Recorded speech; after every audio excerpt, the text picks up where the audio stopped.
You're listening to episode 87 of the Master Your Mind, Business, and Life podcast. After a whirlwind of episodes that gave a glimpse into 2020 and the energies that we can expect or look forward to, I am really excited about this week's episode as a little shake-up. We're talking all about Archangels, Ascended Masters, Ghost, the other side, and so much more. Laura Powers is a celebrity psychic who has been featured by Buzzfeed, NBC, ABC, CBS, Fox, and she was just on Will Ferrell's podcast. If that's not cool enough, she's currently in pre-production for a new television series about her work. She is a clairvoyant psychic medium who helps others receive and communicate with loved ones. Before we meet Laura, I mentioned in last week's episode about the new section on the mindbizlife.com website called Mind Biz Life Favorites. I've added more of my favorites to this site. I just added a newbie on there, and it's an app that I use that makes me money for something I do daily, driving. This app rewards you every time you don't unlock your phone while driving. So it's rewarding you for being a safe driver, right? Plus, you earn money when your referrals drive too. My friend Leslie introduced me to this app, and now I'm sharing it with you. Head over to mindbizlife.com to learn more about the On My Way app and learn how you can be rewarded for being a safe driver. Okay, backing out of that little business mode and back into the woo mode. Are you ready to get down with a celebrity psychic and learn more about the other side? You know what to do. Tune in, turn it up, let's go. You're listening to Master Your Mind, Business, and Life. Conversations with everyday world shifters, truth seekers, and rule breakers. Here's your host, Lauren Smith. Hey everyone, it's Lauren Smith. Welcome back to another episode. Today I am joined by celebrity psychic, podcast host, and author, Laura Powers. Hey Laura, welcome to the show. Thanks for joining me. Hey, thanks so much for having me. It's my pleasure. Okay, I have this feeling that you have a really interesting life story. Did you always know that you were psychic, or did you just kind of step into this and harness your power? Well, I guess what I would say is that I've always had these abilities, but growing up, I thought I was crazy, which is something that can happen when people have abilities because you're seeing and sensing things that other people don't. And we tend to kind of cue off of others. So I remember even as a little kid, just looking around and noticing that other people weren't reacting or seeming to notice some of the things that I did. So I remember asking my mom when I was little if she saw things, and I knew based on her response that she had no idea what I was talking about. So I basically just kept it to myself and just, kind of went through, tried to ignore whenever I could. And it wasn't until I was in college and a family friend described a ghost that I had seen but never told anyone about that I knew I wasn't crazy. Whoa. Yeah. So, yeah, I've always had these abilities, but it took me many, many years to understand it, come to terms with it, believe that it was real. And even once I got that confirmation, I was still really scared. And I basically tried to block it all out because I just didn't have the tools or teachers in my life at the time to help me learn how to manage all of it. And so it wasn't until I was, 30 that I really kind of embraced it, started taking classes, and then eventually stepped into this as my work. Crazy. This is so cool. So how does spirit show up or present itself to you?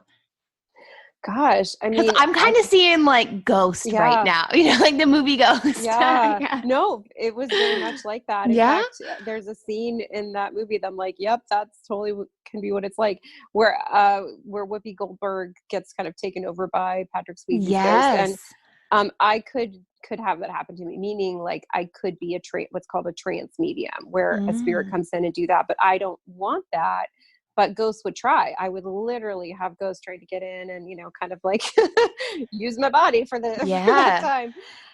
So what first presented itself to me were primarily ghosts, and then what I call like dark entities. So, unhelpful, non-positive, kind of beings. And the reason I think that is our lives, our minds, and our energy fields are very much like a garden. Whatever is there just kind of shows up, and it's up to us to cultivate whatever we want in our sort of inner garden. And I just didn't know how to do that yet. So all this sort of dark stuff showed up.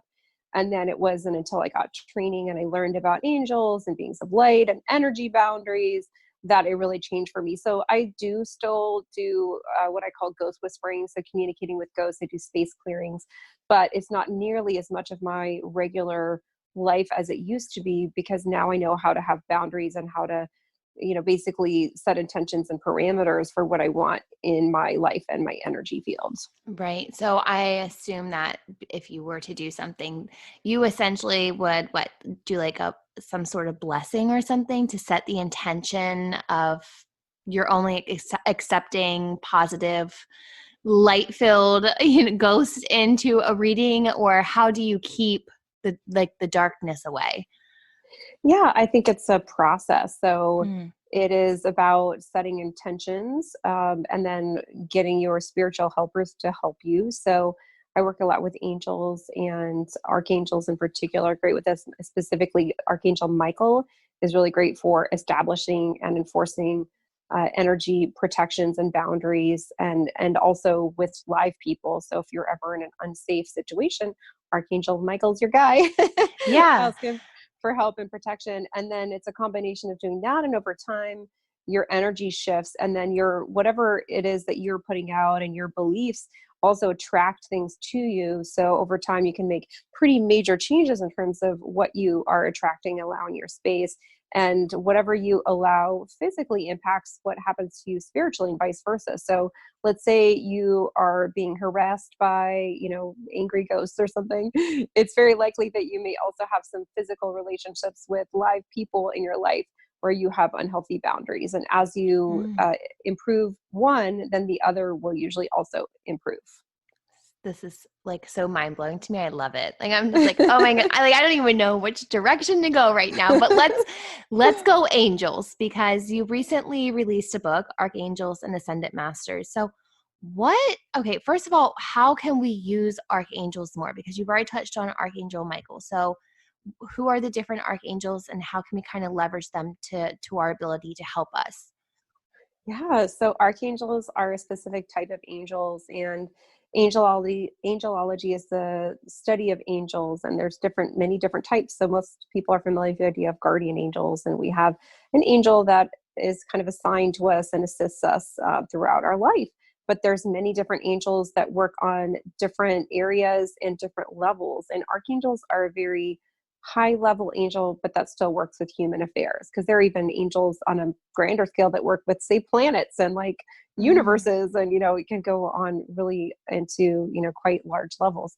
But archangels still work with humans, and that said, they are very powerful. So in a way, it's kind of like calling the big guns. Like when you call in an archangel, you are calling on not just that angel, but also all of the angels that they work with. So it's a very powerful type of angel to connect with and receive help from. So I'm a huge advocate of that, because it's like calling in the whole army or whatever, calling in Mm. the big team. And you can do that just by simply asking for help from that one angel. And there's many different archangels. And just like we have different areas of specialty and things that we work on, angels do too. So you can call on different archangels for different things in your life that you'd like help with. And then what is an ascended master?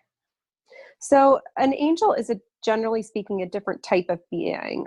So an angel is an energetic being that is here to help us in our life and life's, mission and work. And ascended masters are people who have incarnated and are now no longer needing to incarnate. And so that's where the term ascended comes from. And they are still basically acting as teachers and spirit guides, but they were not angels, or Mm. are not angels. Interesting. So I assume the ascended masters, do they still help us in our everyday lives? It could be a call on our ascended masters as well. Absolutely. Yeah. So sometimes we may feel a connection to a specific ascended masters, or also specific archangels. So, maybe you feel really drawn to Buddha or Jesus. There are some that are kind of classified in some cultures and religions as, gods or goddesses, or even mythical. But you might also consider them ascended master. It can be a varied term. So, for example, Osiris or Isis, I have written about in that general category. And some people might think of them as mythical, or maybe not. So you can decide for yourself, but either way, you can ask for their help, guidance, assistance, and support. And the same goes with archangels as well. So as we're asking them for this guidance, this wisdom, or whatever it may be, are they sending messages back to us? Totally. So I wrote just about this process and really break it down for everyone in my book, Angels, How to Understand, Recognize, and Receive Their Guidance. So Archangels and Ascended Masters is the book that really goes into the specific archangels and ascended masters and what their specialties are and that sort of thing. But my book, Angels, How to Understand and Recognize, Receive Their Guidance, is all about this. And essentially, we are communicating with them through our thoughts, our feelings, through our actions, and they are communicating with us through our thoughts, feelings, and also through the world around us. So, things we see and hear, overheard conversations, bumper stickers, numbers, animal messages, like all of these things are a form of communication. And with learning and practice, you can actually have a dialogue with your angels and spirit guides through the universe. And it's quite wild when people start to do this and realize how crazy it is. I remember feeling like my mind is just totally blown by the craziness of this type of thing. So I'll give you an example. So I was already working as a psychic at this point, but it's definitely easier to read for someone else than to read for yourself. And I felt like I was getting the messages to raise my prices. But I wanted to make sure I wasn't an ego about it. So I was driving home from Denver and to my hometown of Lafayette, Colorado, which is about a 30-minute drive. And I asked my angels and guides for a very clear sign that I couldn't misunderstand, that it was, time for me to raise my prices. And when I got home, in my mailbox was a business magazine addressed to me, which I had never ordered, by the way. And the headline article on the cover was 10 reasons why you should raise your prices.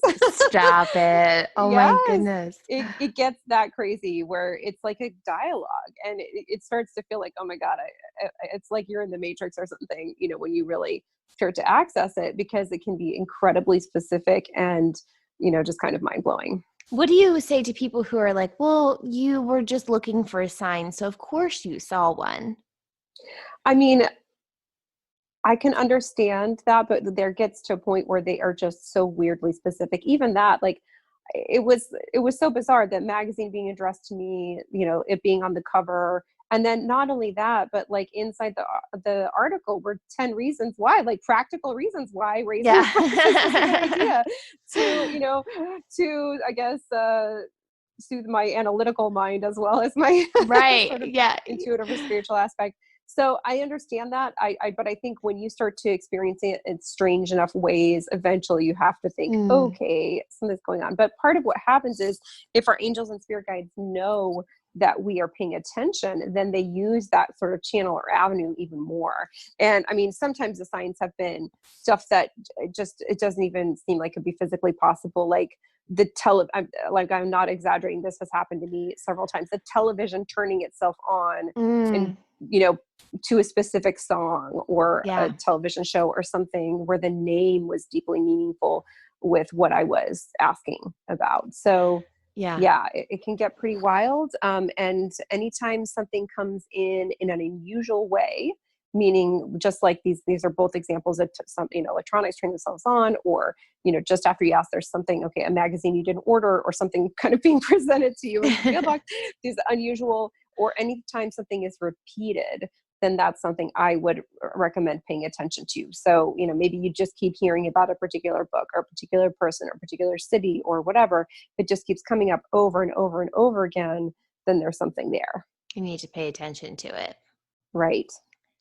So when we have a lot of people, when someone close to them passes, assumes that they are then their guardian angel. Is that true? I know you said earlier that we have a guardian angel that kind of sticks with us for most of our lives. So how is that guardian angel, I want to say, assigned to us almost? Yeah, so I would say that generally speaking, a guardian angel is different than our loved ones, but certainly our loved ones can act in a supportive manner and help guide us as well. But they usually are not our guardian angel unless there's some kind of very unusual situation happening. So it's good to know that we have an angel that is assigned to us at or before birth, and it's really with us for our whole life. And then loved ones, they were with us in our life. And then when they cross over, they may then also assist us. And the truth is, we have a whole team of people and guides that are helping us with our lives and our paths and challenges and everything. It's just most people just don't have awareness of it, even though when I look at them psychically and I look at their team, I'm like, oh my gosh, you have this massive amount of, support spiritually, but most people feel like they're kind of in it all alone, which is really not the case from my experience. Oh, I love that. Yeah. I think the first time that I was aware to the fact of angels, and I was told just how many are around. I had been like experiencing some like really, like not bad, but like a little disturbing energies in the house. And a friend of mine who is, she's a medium. She was like, you should really just say at nighttime she's like, whether you just want to say it for peace of mind, or she's like, I know it's protection, but whatever you want to believe. She's like, just ask the angels to protect, all of the windows, all of the doors, keep your family safe. And she was like, and just habitually say it. And I started saying it, and it was like, I felt like I slept better every night that I said it. And I was like, I don't know if this is a mental game or y'all got my back, but I feel it. I feel it. Yeah. Absolutely. Yeah. I think this is a really important thing, and that our angels and spirit guides do honor our free will. So a lot of times they may give us sort of guidance, but they're not necessarily going to step in, intervene, and shift things and do things like protection unless we ask them to. But as soon as we do, they're like, oh yes, of course, here we are, And the reason I think that is, think about like a nice person waits to be invited in, and they're nice. They want to make sure they're wanted, and that you do want whatever they offer as well. And I do recommend doing this for yourself, at whatever age you are, and also especially if you have children, to do this for them, and then also at a young age to teach them to do this for themselves as well. Yeah, I love this. What do you believe happens when we pass and we leave the physical world? Sure. So the light, which is like a gateway or portal to the other side, opens up, and it does stay open for a period of time from the earthly perspective. And most of the time, earth, the spirit, that has just been released from the body, does cross through that light and into, what is truly the other side, heaven, or whatever you want to call it. And from there, there's a process of a life review where you kind of review what happened in this life and what the lessons were, and then maybe some healing from any trauma you might have experienced. And then you spend some time on the other side. There are lessons and tasks that people often do on the other side, a kind of work in a way. And then in many cases, you start to plan your next incarnation as well. So when a spirit doesn't cross into the light, that light eventually does sort of close down, and that's when we have what we would call ghosts. Interesting. So then ghosts, are they like trapped, or? I mean, that's one way to look at it. I would say they may feel that way, but it's of their own choice, meaning for some reason they didn't feel ready, didn't want to, were afraid to cross into the light. And eventually, I do believe that all souls will eventually cross, fully at some point. It may just be that maybe they don't feel ready. And so that was one of the interesting things for me as a psychic, is once I got this training, is I really attracted a lot of ghosts, in some cases, who were specifically wanting help crossing over. Wow. So they would literally come to me like, help me, I need to cross. And then I'd be like, okay. And that's one of my abilities, is to open up the light to help them transition. But the thing is, even though I kind of built to do that, I didn't know how to for a while. Yeah. And I didn't know how to boundaries. And so my life was just kind of a mess. Like I would bring ghosts home with me, and I had many ghosts in my room while I was trying to sleep at night. And, but now that I know how to handle it, it's yeah, I feel like that could also just be like almost energetically draining. Oh, totally. Yeah. Essentially, you have to, in this work, have really strong boundaries. But that said, even with strong boundaries, there's certain places that for me with my abilities are just really unpleasant to go to. I'll give an example. I was in Mexico, and I love Mexico. And I was in Mexico City, and I was staying in the historic center, and I couldn't sleep, and I was starting to get sick, and I actually had to move where I was staying because it was getting so bad. And I finally asked my guides, like, why is it so bad here?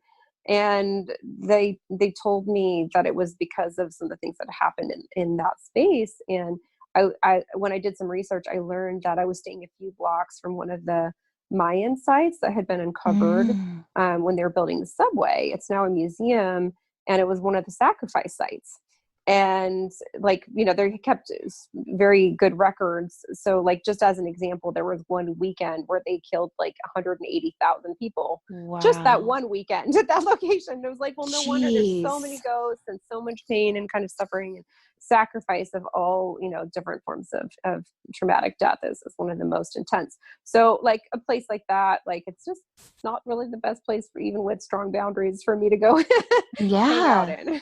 Yeah, no, absolutely. My hometown is Boonesboro, Maryland, but right next to it is Sharpsburg, Maryland, which is where was the bloodiest battle of the Civil War. Maryland So is just as a whole has so yeah, much. yeah.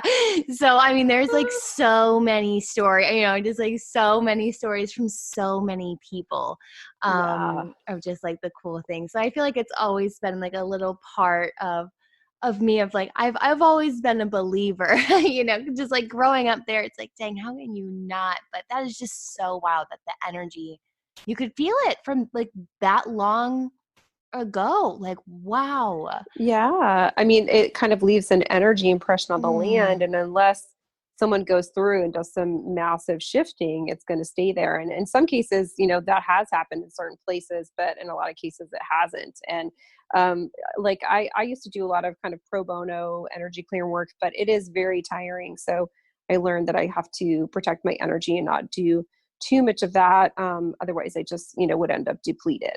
Yeah, absolutely. So we got to ask some fun questions now. So Sure. celebrity psychic, okay, Yeah. so I assume you work with celebrities, but have you ever come across like a celebrity ghost or spirit or like, Oh, totally. Yeah. So yeah? one of my forthcoming books is actually on this work. It's called Celebrity Channeled Messages from the Other Side. Ooh, So, yeah. So in terms of ghosts, probably the most famous ghost that I've interacted with is Jack the Ripper in London. what? I was on a tour. I was actually hosting a tour of the sort of dark side of London, and yeah, I was like, what the heck? Yeah. So came across him. And then I have had many different celebrity spirits that I've, communicated with and channeled. And some even before I even recognized I was a psychic, like the spirit of Marilyn Monroe was coming to me when I was really an adolescent. Mm. And it just kind of confused me because I just was like, there's Marilyn Monroe. I don't really understand this. And then as I got to be an adult and I got my training and understood my abilities, it just made a lot more sense. Yeah. But yeah, the thing is, spirits on the other side, they're still wanting to communicate, to share, to teach, to express. And since there's not that many of us that do this, those of us who do, they will come and they will talk and communicate. So once I got my training, especially, there were many, many different spirits that wanted to communicate. Mm. This is so Celebrity amazing. spirits. Mm-hmm. I love it. I love it. You have such a cool life.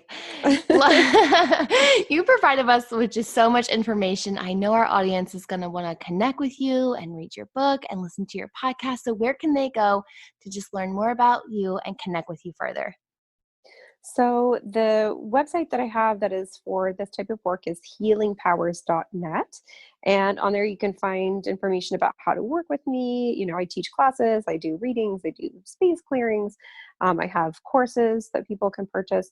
And my 7 books, all on the spiritual realm, are also linked there. And then my podcast is Healing Powers Podcast. You can find that on all the major podcasting platforms, Spotify, wherever you're probably listening to it right now, Apple, Stitcher, etc. And then I am on social media. You can find me on Facebook at Healing Powers. I'm on Twitter at that Laura Powers, and then I'm pretty active on Instagram at Laura Powers 44, and that's 44 the number because that's an angel number. Love it. I love it. Laura, you are a true light worker. Thank you so much for joining me today. Oh, it was my pleasure, and thank you for having me. It's been great. My head was spinning with so many amazing thoughts and I don't even know, more questions after this conversation with Laura. I have linked Laura's website, podcast, and social channels on this week's episode notes found on mindbizlife.com.